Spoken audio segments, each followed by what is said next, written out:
Good morning students. Welcome to the chemistry class. Last class ಅಲ್ಲಿ types of intermolecular forces ನ study ಮಾಡ್ತಾ ಇದ್ವಿ. ಅದರಲ್ಲಿ London force which is also called as dispersion force ಬಗ್ಗೆ study ಮಾಡಿದ್ವಿ.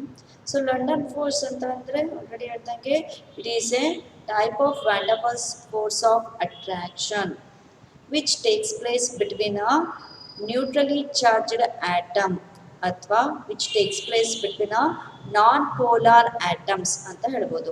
So non polar atom ಅಥವಾ ನ್ಯೂಟ್ರಲಿ charged atoms ಮಧ್ಯೆ ಒಂದು ಫೋರ್ಸ್ ಆಫ್ ಅಟ್ರಾಕ್ಷನ್ ಎಲ್ಡಪ್ ಆಗ ಫೋರ್ಸೇ ಲಂಡನ್ ಫೋರ್ಸ್. ಅಂದರೆ ಹೇಗಾಗತ್ತೆ ಅಂದರೆ ಮೂಮೆಂಟಲ್ಲಿ ಆ ಆಟಮ್ ಅಲ್ಲಿ ನಿಮಗೆ ಸೊ ಚಾರ್ಜ್ ಸಪರೇಷನ್ ಸ್ಟಾರ್ಟ್ ಆಗುತ್ತೆ ಬಿಕಾಸ್ ಆಫ್ ಸಮ್ ಇನ್ಸಿಡೆಂಟ್ಸ್ ಅಂತ ಹೇಳ್ಬೋದು.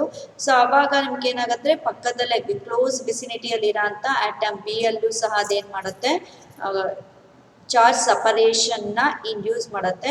ಅವಾಗ ಸೊ ಅಲ್ಲಿ ಚಾರ್ಜ್ ಸಪರೇಷನ್ ಆದಾಗ ಡೈಪೋಲ್ಸ್ ಕ್ರಿಯೇಟ್ ಆಗುತ್ತೆ. ಡೈಪೋಲ್ಸ್ ಕ್ರಿಯೇಟ್ ಆದಾಗ ನಿಮಗೆ ಸೊ ಅಟ್ರಾಕ್ಟಿವ್ ಫೋರ್ಸ್ ಎಕ್ಸಿಸ್ಟ್ ಆಗುತ್ತೆ ಬಿಟ್ವೀನ್ ಆಟಮ್ಸ್ ಆಗಿರ್ಬೋದು, ಬಿಟ್ವೀನ್ ಮಾಲಿಕ್ಯೂಲ್ಸ್ ಆಗಿರ್ಬೋದು. ಸೊ ಆ ಫೋರ್ಸ್ನೇ ಲಂಡನ್ ಫೋರ್ಸ್ ಅಂತಾರೆ and it is a biggest form of attractive force ಅಂತ ಹೇಳ್ಬೋದು. ನೆಕ್ಸ್ಟ್ ನಿಮಗೆ ಅದಾಗಿದ್ಮೇಲೆ ಡೈಪೋಲ್ ಇಂಟರಾಕ್ಷನ್ ಬರುತ್ತೆ. Dipole interaction permanently polar molecules ಮಧ್ಯ ಒಂದು ಅಟ್ರಾಕ್ಟಿವ್ ಫೋರ್ಸ್ ಎಕ್ಸಿಸ್ಟ್ ಆಗದೆ ಯಾವುದು ಡೈಪೋಲ್ ಇಂಟರಾಕ್ಷನ್. ಎರಡು ಪರ್ಮನೆಂಟ್ಲಿ ಪೋಲಾರ್ ಮಾಲಿಕ್ಯೂಲ್ಸ್ ಮಧ್ಯ ಸೊ ಏನಾಗುತ್ತೆ, ಅಪೋಸಿಟ್ಲಿ ಚಾರ್ಜ್ಡ್ ಪಾರ್ಟಿಕಲ್ಸ್ ಮಧ್ಯ ಅಲ್ಲಿ ನಿಮಗೆ ಒಂದು ಅಟ್ರಾಕ್ಟಿವ್ ಫೋರ್ಸ್ ಎಲ್ಡಪ್ ಆಗುತ್ತೆ. ದಟ್ ಅಟ್ರಾಕ್ಟಿವ್ ಫೋರ್ಸ್ ನಿಮಗೆ ಡೈಪೋಲ್ ಇಂಟರಾಕ್ಷನ್ ಅಂತ ಅಂತಾರೆ. So next dipole induced dipole forces ಅಂತ ಅಂದಾಗ between a permanently dipole molecule and between a permanently dipole molecule and a non-polar molecule ಅಥವಾ ನ್ಯೂಟ್ರಲಿ ಚಾರ್ಜ್ಡ್ ಆಟಮ್ ಮಧ್ಯ ಆಗಂತ ಒಂದು ಅಟ್ರಾಕ್ಟಿವ್ ಫೋರ್ಸ್ನೇ ಡೈಪೋಲ್ ಫೋರ್ಸ್ ಅಂತಾರೆ. ಪರ್ಮನೆಂಟ್ಲಿ ಪೋಲಾರ್ ಮಾಲಿಕ್ಯೂಲ್ಸ್ ಸೊ ಪಕ್ಕದಲ್ಲಿರೋಂಥ ನಾನ್ ಪೋಲಾರ್ ಮಾಲಿಕ್ಯೂಲ್ಸ್ ಅಲ್ಲಿ ಚಾರ್ಜ್ ಸಪರೇಷನ್ನ ಇಂಡ್ಯೂಸ್ ಮಾಡುತ್ತೆ. ಅವಾಗ ಇಂಡ್ಯೂಸ್ಡ್ ಡೈಪೋಲ್ ಕ್ರಿಯೇಟ್ ಆಗುತ್ತೆ. ಸೊ ಅವಾಗ ಇದ್ರ ಮಧ್ಯೆ ಇರೋಂಥ ಒಂದು attractive force dipole induced forces ಅಂತ ಅಂತಾರೆ. ಸೊ ಇದ್ರ ನೆಕ್ಸ್ಟ್ ನಿಮಗೆ ಹೈಡ್ರೋಜನ್ ಬಾಂಡಿಂಗ್ ಬರುತ್ತೆ. Hydrogen bond is also one of the van der Waals force of attraction, but ಇದನ್ನ ಸಪರೇಟ್ ಕೆಟಗರಿ ಆಗಿ ಸ್ಟಡಿ ಮಾಡ್ತಾ ಹೋಗ್ತಾರೆ. This is a special case of dipole interaction. ಇದು ಒಂದು ಡೈಪೋಲ್ ಇಂಟರಾಕ್ಷನ್ ನ ಸ್ಪೆಷಲ್ ಕೇಸ್ ಅಂತಾನೆ ಹೇಳ್ಬೋದು. This is found in the molecules in which highly polar NH, OH, HF bonds are presents. Highly polar molecules ಅಂತ ಏನಿರುತ್ತೆ which contain hydrogen and more electronegative element. Hydrogen bond ಅನ್ನೋದು ಯಾವಾಗ formation ಆಗುತ್ತೆ ಅಂತ ಅಂದಾಗ ಒಂದು ಹೈಡ್ರೋಜನ್ ಫಿಕ್ಸ್ ಆಗಿರುತ್ತೆ, ಇನ್ನ ನೆಕ್ಸ್ಟ್ ಅದ್ರ ಜೊತೆ ಕಂಬೈಂಡ್ ಆಗಿರೋಂಥ ಎಲಿಮೆಂಟ್ಸ್ ಮೋರ್ ಎಲೆಕ್ಟ್ರೋನೆಗೆಟಿವ್ ಎಲಿಮೆಂಟ್ ಆಗಿರುತ್ತೆ. ಅವಾಗ shade pair of electrons more electronegative element ಕಡೆ ಮೂವ್ ಆಯಿತು ಅಂತ ಅಂದಾಗ ಸೊ ಅಲ್ಲಿ ನಿಮಗೆ ಏನು ಎಲೆಕ್ಟ್ರಾನ್ ಡೆನ್ಸಿಟಿ ಕಮ್ಮಿ ಇರೋಂಥದ್ದು ಹೈಡ್ರೋಜನ್ ಮೇಲೆ ಅಥವಾ partial charges on hydrogen create ಆಗುತ್ತೆ. ಸೊ ಅದ್ರ ಮಧ್ಯೆ ಇರೋಂಥ ಒಂದು ಅಟ್ರಾಕ್ಟಿವ್ ಫೋರ್ಸ್ ಹೈಡ್ರೋಜನ್ ಬಾಂಡಿಂಗ್ ಅಂತ ಹೇಳ್ಬೋದು. So although hydrogen bonding is regarded as being limited to nitrogen, oxygen, fluorine. ಯಾಕೆ ಅಂದ್ರೆ ಇದು ಮೋರ್ ಎಲೆಕ್ಟ್ರೋನೆಗೆಟಿವ್ ಎಲಿಮೆಂಟ್. ಹಾಗಾಗಿ ಹೈಡ್ರೋಜನ್ ಬಾಂಡ್ ನ ಇದಕ್ಕೆ ಅಂತಾನೆ ಅಲ್ಲಿ ನಿಮಗೆ ಲಿಮಿಟ್ ಆಗಿದ್ರು ಸಹ some species such as chlorine may also participate in hydrogen bonding. So ಹೇಗೆ ಅಂದರೆ ಕ್ಲೋರಿನು ಸಹ ಎಲೆಕ್ಟ್ರೋನೆಗೆಟಿವ್ ಎಲಿಮೆಂಟ್. ಕ್ಲೋರಿನು ಸಹ ಸಮ್ ಪ್ಲೇಸಸ್ ಅಲ್ಲಿ ನಿಮಗೆ ಅದು ಸೊ ಹೈಡ್ರೋಜನ್ ಬಾಂಡಿಂಗ್ ಅಲ್ಲಿ ಇನ್ವಾಲ್ವ್ ಆಗಿರುತ್ತೆ ಅಂತ ಹೇಳ್ಬೋದು. ಹಾಗಾಗಿ ಇದರಿಂದ ಏನು ಗೊತ್ತಾಗುತ್ತೆ, ಒಂದು ಹೈಡ್ರೋಜನ್ ಆಗಿರ್ಬೇಕು, ಅದ್ರ ಜೊತೆ ಕಂಬೈಂಡ್ ಆಗಂತ elements more electronegative element that is oxygen ಆಗಿರ್ಬೋದು, ನೈಟ್ರೋಜನ್, ಕ್ಲೋರಿನ್ ಆಗಿರ್ಬೋದು.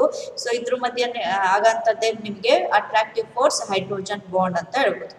Energy of hydrogen bond varies between 10 to 100 kilojoule per mole. ಒಂದು ಬಾಂಡ್ ನ ಸೊ ಎನರ್ಜಿ ನಿಮಗೆ ಏನಾಗಿರುತ್ತೆ 10 ಕಿಲೋಜೌಲ್ ಇಂದ 100 ಕಿಲೋಜೌಲ್ ಪರ್ ಮೋಲ್ ಅಷ್ಟು ನಿಮಗೆ ಇರುತ್ತೆ. ಹಾಗಾಗಿ so van der Waals force ಅಲ್ಲಿ ಸ್ಟ್ರಾಂಗೆಸ್ಟ್ ಫೋರ್ಸ್ ಅಂತಾನು ಹೇಳ್ಬೋದು. This is quite a significant amount of energy. therefore hydrogen bonds are powerful force in determining the structure and properties of many compounds, for example proteins and nucleic acids. So ಹೇಳ್ದಂಗೆ 10 to 100 kilo joule per mole ಅಷ್ಟು energy ಇಲ್ಲಿ ನಿಮಗೆ hydrogen bond formation ಇರೋದು involve ಆಗಿರೋದ್ರಿಂದ so ಇಲ್ಲಿ important role ನ play ಮಾಡೋದು ಯಾವಾಗ ಅಂತ ಅಂದ್ರೆ ಸ್ಟ್ರಕ್ಚರ್ ನ ಡಿಟರ್ಮೈನ್ ಮಾಡೋ ಟೈಮ್ ಅಲ್ಲಿ. ಸೊ ಅಲ್ಲಿ ನಿಮಗೆ ಪ್ರಾಪರ್ಟೀಸ್ ಆಫ್ ಮೆನಿ ಕಾಂಪೌಂಡ್ಸ್ ನ ಡೈಪೋಲ್ ಮೂಮೆಂಟ್ ನ ಆಗಿರ್ಲಿ ಅಥವಾ ಸಮ್ ಪ್ರಾಪರ್ಟೀಸ್ ಆಫ್ ಕಾಂಪೌಂಡ್ಸ್ ನ ಸೊ ಪ್ರಿಡಿಕ್ಟ್ ಮಾಡಕ್ಕೆ hydrogen bonding very important role ನ ಪ್ಲೇ ಮಾಡುತ್ತೆ ಅಂತ ಹೇಳ್ಬೋದು. ಸೊ ಸ್ಟ್ರಕ್ಚರ್ ಡಿಟರ್ಮಿನೇಷನ್, ಈಗ ಅಮೋನಿಯಾ ಅಂತ ಅಂದಾಗ ಥ್ರೂ ಹೈಡ್ರೋಜನ್ ಬಾಂಡಿಂಗ್ ಇಂದ ಅಲ್ಲಿ ನಿಮ್ಗೇನೋ ಒಂದು ಸ್ಟ್ರಕ್ಚರ್ ಬೇರೆ ರೀತಿನೇ ಇರ್ಬೋದು. ಸೊ ಈ ರೀತಿ ಸ್ಟ್ರೆಸ್ ಸ್ಟ್ರೈನ್ ಅಲ್ಲಿ ನಿಮಗೆ ಎಫೆಕ್ಟ್ ಮಾಡ್ಬೋದು ಅಂತ ಅಂದಾಗ ಆ ಸ್ಟ್ರಕ್ಚರ್ ನ ಪ್ರಿಡಿಕ್ಟ್ ಮಾಡಕ್ಕೆ hydrogen bonding very important role ನ ಪ್ಲೇ ಮಾಡುತ್ತೆ ಅಂತ ಹೇಳ್ಬೋದು. ಸೊ ಫಾರ್ ಎಕ್ಸಾಂಪಲ್ ಪ್ರೋಟೀನ್ಸ್ ತಗೊಳೋದಾದ್ರೆ, ನ್ಯೂಕ್ಲಿಕ್ ಆಸಿಡ್ ತಗೊಳೋದಾದ್ರೆ ಅಲ್ಲೂ ಅಷ್ಟೇ ನಿಮಗೆ DNA helical structure through hydrogen bonding ಇಂದ ಸೊ ಈ ರೀತಿ ಹೆಲಿಕಲ್ ಸ್ಟ್ರಕ್ಚರ್ ಅಲ್ಲಿ ನಿಮಗೆ ಇರುತ್ತೆ ಅಂತ ಹೇಳ್ಬೋದು. ಹಾಗಾಗಿ ನಿಮಗೆ ಆ ಸ್ಟ್ರಕ್ಚರ್ಸ್ ನ ಹೇಗಿದೆ ಅಂತ ಪ್ರಿಡಿಕ್ಟ್ ಮಾಡೋದು ಹೈಡ್ರೋಜನ್ ಬಾಂಡಿಂಗ್. ಪ್ರೋಟೀನ್ ಸ್ಟ್ರಕ್ಚರ್ ಆಗಿರ್ಬೋದು, ನ್ಯೂಕ್ಲಿಕ್ ಆಸಿಡ್ ಸ್ಟ್ರಕ್ಚರ್ ಆಗಿರ್ಬೋದು, ಹೈಡ್ರೋಜನ್ ಬಾಂಡಿಂಗ್ ಇಂದ ನಾವು ಪ್ರಿಡಿಕ್ಟ್ ಮಾಡ್ಬೋದು. Strength of hydrogen bond is determined by Coulombic interaction between the lone pair electrons of the electronegative atom of one molecule and the hydrogen atom of the other molecule. Hydrogen ಒಂದು molecule ಅಲ್ಲಿ ಇರೋಂಥ ಹೈಡ್ರೋಜನ್ಗೂ another molecule ಅಲ್ಲಿ ಇರೋಂಥ more electronegative element ಮೇಲೆ ಇರೋಂಥ lone pair ಎಲೆಕ್ಟ್ರಾನ್ಸಿಗೂ ಏನಾಗುತ್ತೆ so ಒಂದು interaction, it is A cumulative interaction ಅಂತ ಹೇಳ್ಬೋದು, ಅಥವಾ ಕೂಲಂಬಿಕ್ ಇಂಟ್ರಾಕ್ಷನ್ ಇರುತ್ತೆ. ಆ ಕೂಲಂಬಿಕ್ ಇಂಟ್ರಾಕ್ಷನ್ ನ ಸ್ಟ್ರೆಂತ್ ನ ಹೈಡ್ರೋಜನ್ ಬಾಂಡಿಂಗ್ ಅಂತ ಹೇಳ್ತಾ ಹೋಗ್ತಾರೆ. ಸೊ ಅಲ್ಲಿ ನಿಮಗೆ ಹೈಡ್ರೋಜನ್ ಬಾಂಡಿಂಗ್ ಹೇಗೆ ಫಾರ್ಮೇಶನ್ ಆಗುತ್ತೆ, ಈಗ ಒಂದು HF ಅನ್ನೋದು ಒಂದು ಮಾಲಿಕ್ಯೂಲ್ ಇದೆ, ಅನದರ್ HF ಅನ್ನೋದು ಒಂದು ಮಾಲಿಕ್ಯೂಲ್ ಇದೆ. ಈ HF ಮಾಲಿಕ್ಯೂಲ್ ನ ಫ್ಲೋರಿನ್ ಮೇಲೆ ಇರೋಂಥ ಪಾರ್ಷಿಯಲ್ ನೆಗೆಟಿವ್ ಚಾರ್ಜಿಗೂ ಈ HF ಮಾಲಿಕ್ಯೂಲ್ ಅಲ್ಲಿ ಹೈಡ್ರೋಜನ್ ಮೇಲೆ ಇರೋಂಥ ಪಾರ್ಷಿಯಲ್ ಪಾಸಿಟಿವ್ ಚಾರ್ಜಿಗೂ ಸೊ ಅಲ್ಲಿಗೆ ಏನಾಗುತ್ತೆ ಒಂದು ಸೊ ಡಾಟೆಡ್ ಲೈನ್ ಸ್ಟ್ರಕ್ಚರ್ ಅಲ್ಲಿ ಒಂದು ಬಾಂಡ್ ಕ್ರಿಯೇಟ್ ಆಗುತ್ತೆ, ಅದನ್ನ ಹೈಡ್ರೋಜನ್ ಬಾಂಡಿಂಗ್. ಹೈಡ್ರೋಜನ್ ಬಾಂಡಿಂಗ್ ನ ಡಾಟೆಡ್ ಲೈನ್ ಅಲ್ಲಿ ನಿಮಗೆ ಇಲ್ಲಿ ರೆಪ್ರೆಸೆಂಟ್ ಮಾಡ್ತಾ ಹೋಗ್ತಾರೆ. ಸೊ ಇಲ್ಲಿ ತನಕ ನಾವು ಸ್ಟಡಿ ಮಾಡಿದ್ವಿ ಅದು ಇಂಟರ್ಮಾಲಿಕ್ಯುಲರ್ ಫೋರ್ಸ್ ಆಫ್ ಅಟ್ರಾಕ್ಷನ್, ಅದರಲ್ಲೂ van der Waals force of attraction type study ಮಾಡ್ತಾ ಹೋದ್ವಿ. ಸೊ ಇಲ್ಲಿ ತನಕ ಅಟ್ರಾಕ್ಟಿವ್ ಫೋರ್ಸ್ ನ ಸ್ಟಡಿ ಮಾಡಿದ್ವಿ. ಅಲ್ಲಿಗೆ ಒಂದು ಎರಡು ಆಟಮ್ಸ್ ಹತ್ರ ಬರುತ್ತೆ ಅಥವಾ ಎರಡು ಮಾಲಿಕ್ಯೂಲ್ಸ್ ಹತ್ರ ಬರುತ್ತೆ ಅಂತ ಅಂದಾಗ ಓನ್ಲಿ ಅಟ್ರಾಕ್ಟಿವ್ ಫೋರ್ಸ್ ಮಾತ್ರ ಅಲ್ಲಿ ಇರಲ್ಲ, ಈವನ್ ರಿಪಲ್ಸಿವ್ ಫೋರ್ಸ್ ಇರತ್ತೆ. ಹೇಗೆ ಅಂತ ಅಂದಾಗ ಸೊ ಇಲ್ಲೊಂದು ಆಟಮ್ ಇದೊಂದು ಆಟಮ್ ಇದೆ, ಎರಡು ಕ್ಲೋಸ್ ವಿಸಿನಿಟಿ ಆಯ್ತು ಅಂತ ಅಂದಾಗ ಅಲ್ಲಿ ನಿಮಗೆ ಈ ನ್ಯೂಕ್ಲಿಯರ್ ಇರೋ ಅಂತ ಸೊ ಇದ್ರಲ್ಲಿರೋಂಥ ನ್ಯೂಕ್ಲಿಯಸ್ಗೂ ಸೊ ಈ ಆಟಮ್ ಅಲ್ಲಿರೋಂಥ ಎಲೆಕ್ಟ್ರಾನ್ಸಿಗೂ ಅಟ್ರಾಕ್ಟಿವ್ ಫೋರ್ಸ್ ಆಗ್ಬೋದು, ಬಟ್ ರಿಪಲ್ಸಿವ್ ಫೋರ್ಸು ಎಕ್ಸರ್ಟ್ ಆಗುತ್ತೆ ಯಾವಾಗ ಸೊ ಇದು ಸಮ್ ಡಿಸ್ಟೆನ್ಸ್ ಅಲ್ಲಿ ಹತ್ರ ಬಂತು ಅಂತ ಅಂದಾಗ ಈ ಮಾಲಿಕ್ಯೂಲ್ ಅಲ್ಲಿರೋಂಥ ಎಲೆಕ್ಟ್ರಾನ್ಸ್ ಈ ಮಾಲಿಕ್ಯೂಲ್ ಇರೋಂಥ ಎಲೆಕ್ಟ್ರಾನ್ ಮಧ್ಯೆ ರಿಪಲ್ಸಿವ್ ಫೋರ್ಸ್ ಎಕ್ಸರ್ಟ್ ಆಗುತ್ತೆ.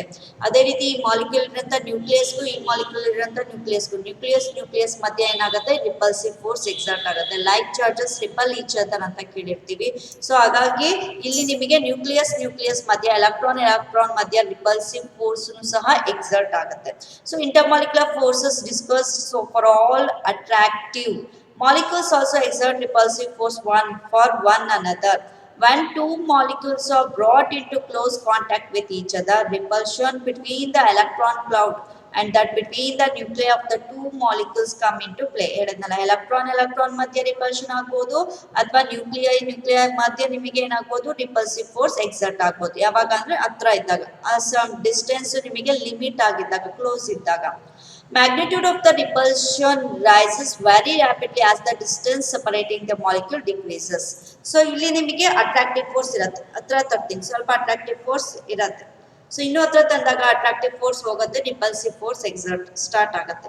ಸೊ ಇನ್ನೂ ಹತ್ರ ತರ್ತಾ ಇದ್ದಂಗೂ as distance between these atoms of molecules decreases, repulsive force ನ ಇಂಟರಾಕ್ಷನ್ ಇನ್ಕ್ರೀಸ್ ಆಗ್ತಾ ಹೋಗುತ್ತೆ. This is the reason that liquids and solids are hard to compress.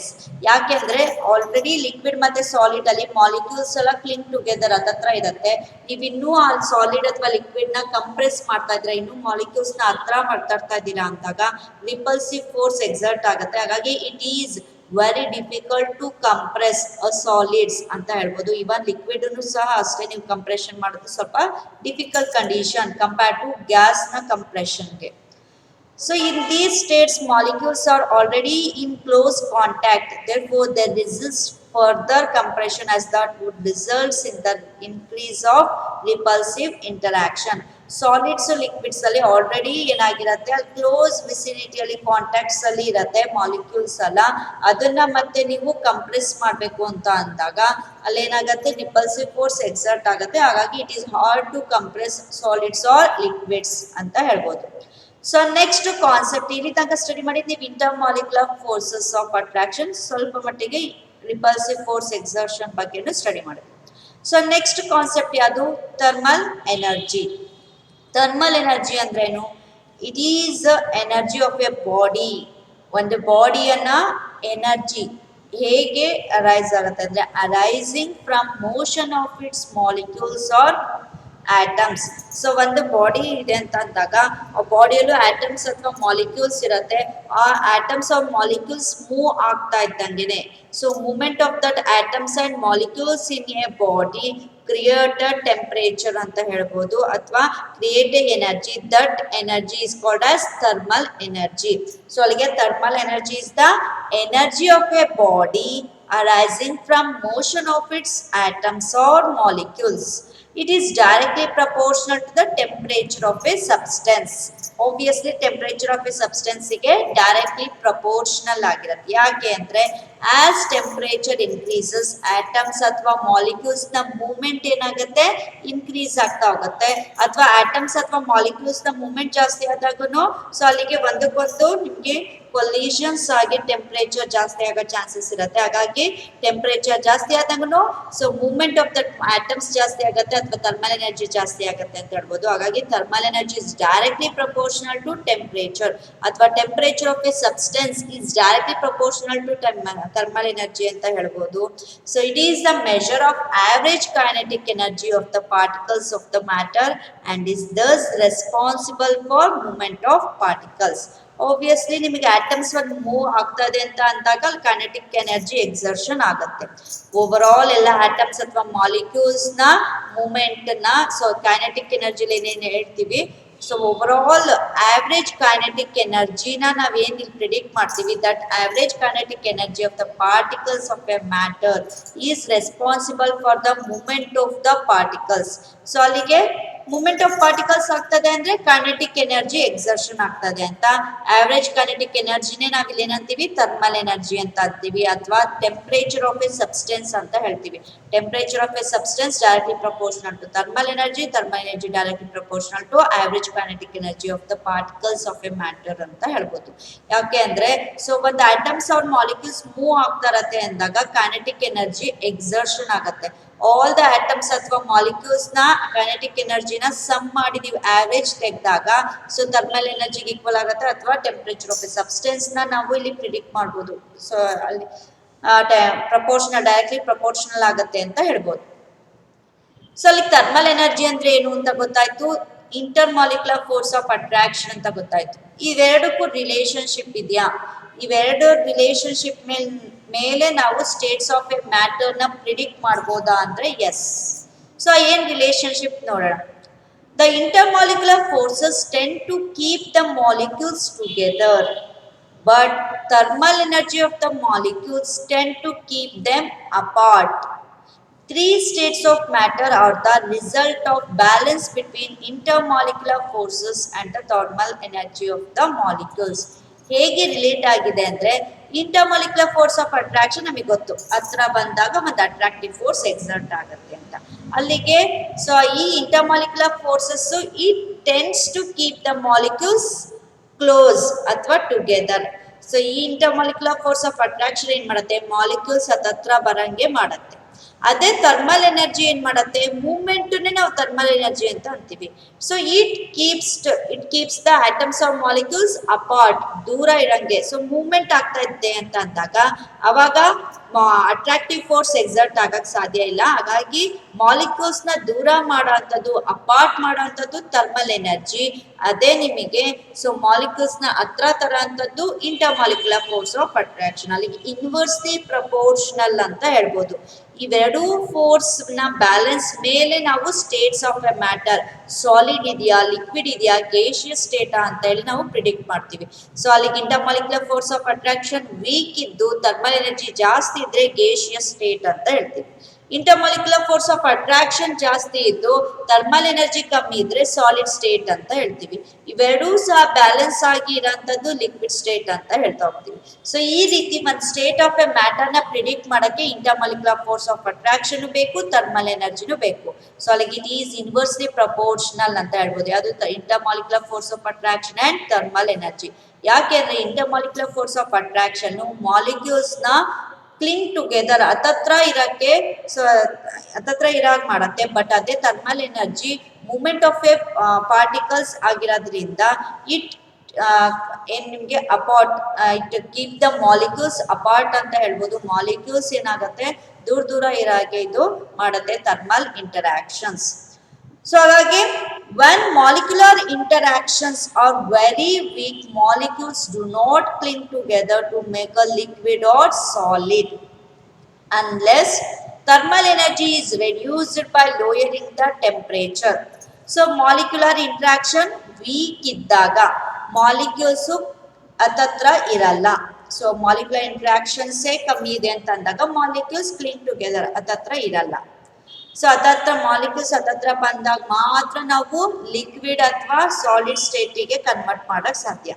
So ಈಗಿನ ಮಾಲಿಕ್ಯುಲರ್ ಇಂಟರಾಕ್ಷನ್ ಕಮ್ಮಿ ಮಾಡಿದ್ದೀನಿ, ಅವಾಗ ಮಾಲಿಕ್ಯೂಲ್ಸ್ ಎಲ್ಲ ಹತ್ತತ್ರ ಬಂದು ಲಿಕ್ವಿಡ್ ಅಥವಾ ಸಾಲಿಡ್ ಕನ್ವರ್ಟ್ ಆಗತ್ತೆ ಅಂದ್ರೆ ನೋ. ಬಿಕಾಸ್ ಮಾಲಿಕ್ಯುಲರ್ ಇಂಟರಾಕ್ಷನ್ ಏನೋ ನೀವು ವೀಕ್ ಮಾಡಿದ್ದೀರಾ, ಬಟ್ ಥರ್ಮಲ್ ಎನರ್ಜಿನ ಏನ್ ಮಾಡ್ಬೇಕು, ಸೊ ಅಲ್ಲಿ ನೀವು ಕಮ್ಮಿ ಮಾಡ್ಬೇಕು, ರೆಡ್ಯೂಸ್ ಮಾಡ್ಬೇಕು. ಸೊ ಅಲ್ಲಿ ನಿಮಗೆ ಮಾಲಿಕ್ಯುಲರ್ ಇಂಟ್ರಾಕ್ಷನ್ಸ್ ನ ವೀಕ್ ಮಾಡಿದಾಗ ಸೊ ಏನಾಗುತ್ತೆ, ಗೇಷಿಯಸ್ ಸ್ಟೇಟ್ ಇರುತ್ತೆ, ಥರ್ಮಲ್ ಎನರ್ಜಿ ಜಾಸ್ತಿ ಇರುತ್ತೆ. ಬಟ್ ಅದೇ ನಾನು ಮಾಲಿಕ್ಯೂಲ್ ಇಂಟ್ರಾಕ್ಷನ್ ನ ಜಾಸ್ತಿ ಮಾಡ್ತಾ ಹೋಗ್ತೀನಿ. ಸೊ ಜಾಸ್ತಿ ಮಾಡಿದಾಗ ಅಲ್ಲಿನಾಗುತ್ತೆ ಮಾಲಿಕ್ಯೂಲ್ಸ್ ಎಲ್ಲ ಹತ್ರ ಬರುತ್ತೆ. ಹಾಗಂತ ಅದು ಸಾಲಿಡ್ ಆರ್ ಲಿಕ್ವಿಡ್ ಕನ್ವರ್ಟ್ ಆಗಲ್ಲ. ಸಾಲಿಡ್ ಆರ್ ಲಿಕ್ವಿಡ್ ಕನ್ವರ್ಟ್ ಆಗ್ಬೇಕು ಅಂದ್ರೆ ಥರ್ಮಲ್ ಎನರ್ಜಿನ ಏನ್ ಮಾಡ್ಬೇಕು, ನೀವು ರೆಡ್ಯೂಸ್ ಮಾಡ್ಬೇಕು. ಸೊ ಥರ್ಮಲ್ ಎನರ್ಜಿ ರೆಡ್ಯೂಸ್ ಮಾಡಿದಾಗ ಮಾತ್ರ, ಅಂದ್ರೆ ಟೆಂಪರೇಚರ್ ಆಫ್ ಎ ಸಬ್ಸ್ಟೆನ್ಸ್ ಕಮ್ಮಿ ಮಾಡ್ಬೇಕು. ಕಮ್ಮಿ ಆದಾಗ ಮಾತ್ರ ಮಾಲಿಕ್ಯೂಲ್ಸ್ ಮೂವ್ಮೆಂಟ್ ಕಮ್ಮಿ ಆಗುತ್ತೆ.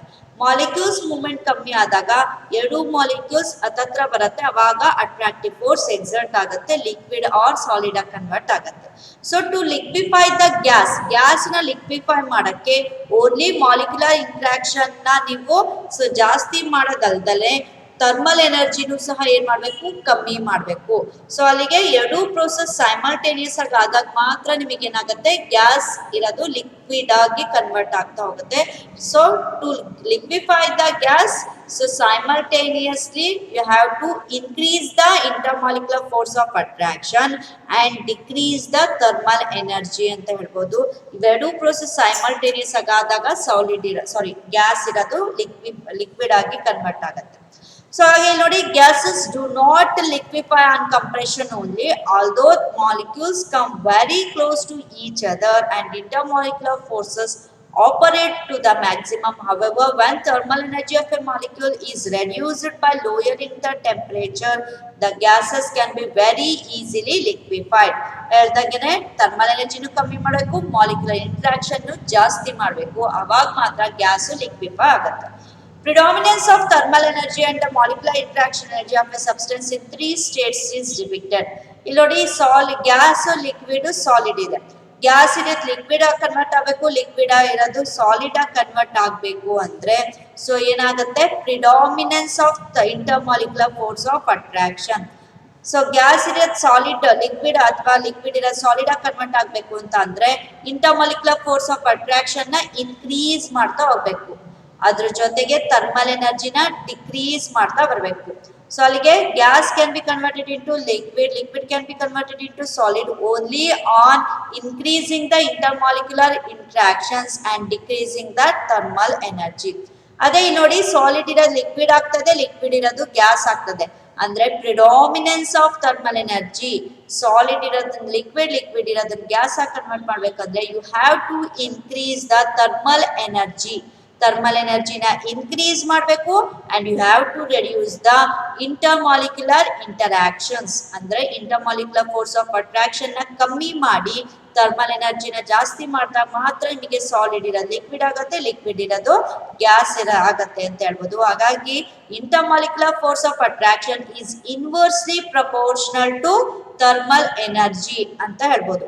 ಸೊ ಹಾಗಾಗಿ we have already learned the cause for the existence of the three states of matter. Now we will learn more about gaseous and liquid states and the laws which govern the behavior of matter in these states.